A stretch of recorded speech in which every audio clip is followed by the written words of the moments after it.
Sebuah game yang menunjukkan betapa berbahayanya gambit raja jika hitam tidak merespon dengan tepat. Terjadi pada tahun 1997 antara Alexei Fedorov, Grandmaster Belarusia, versus Hein-Peter Nielsen, seorang Grandmaster asal Denmark. Fedorov sebagai putih mengawali dengan pion depan raja. Peter Nielsen melakukan hal yang sama, dan gambit raja terjadi.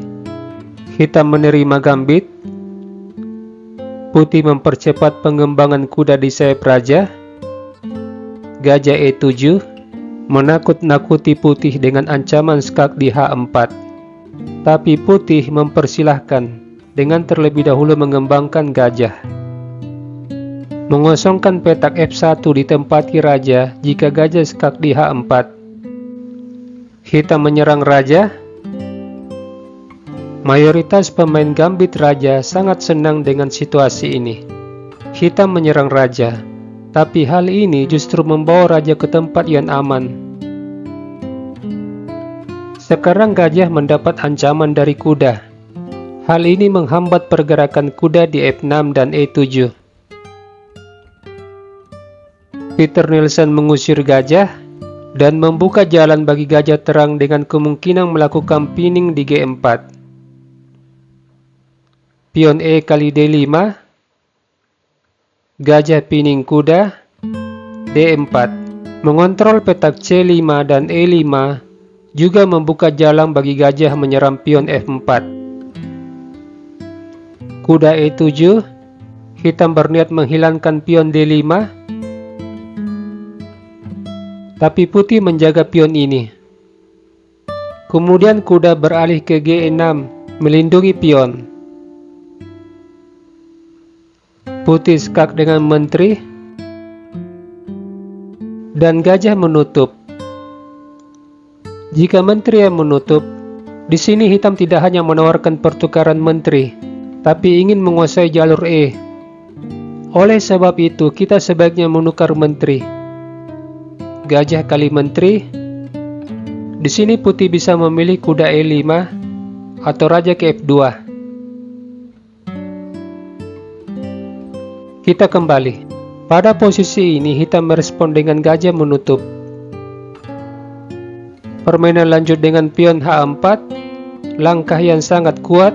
Putih mulai memberdayakan bentengnya di jalur H dengan ide pion mengusir kuda.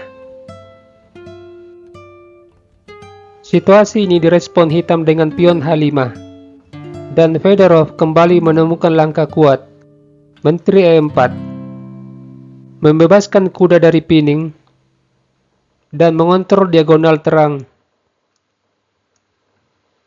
Peter Nielsen melangkah kuda D7. Jika hitam rokade, kuda E5 menawarkan pertukaran kuda.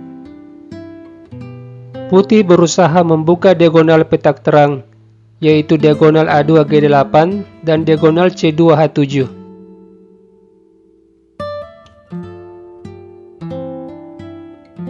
Setelah Nielsen melangkah kuda D7, Fedorov membuka jalan bagi gajah dengan dorong pion.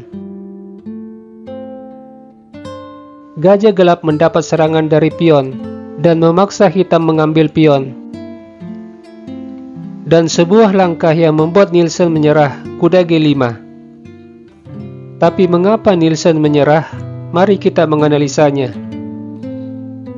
Di sini putih mengancam pion F7.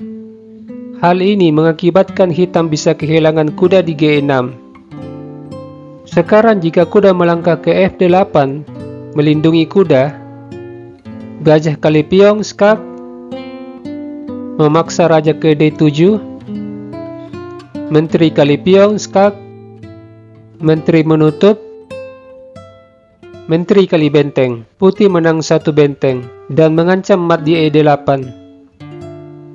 Jika pion D5, dan ini merupakan langkah terbaik, kuda kali pion, kuda F6,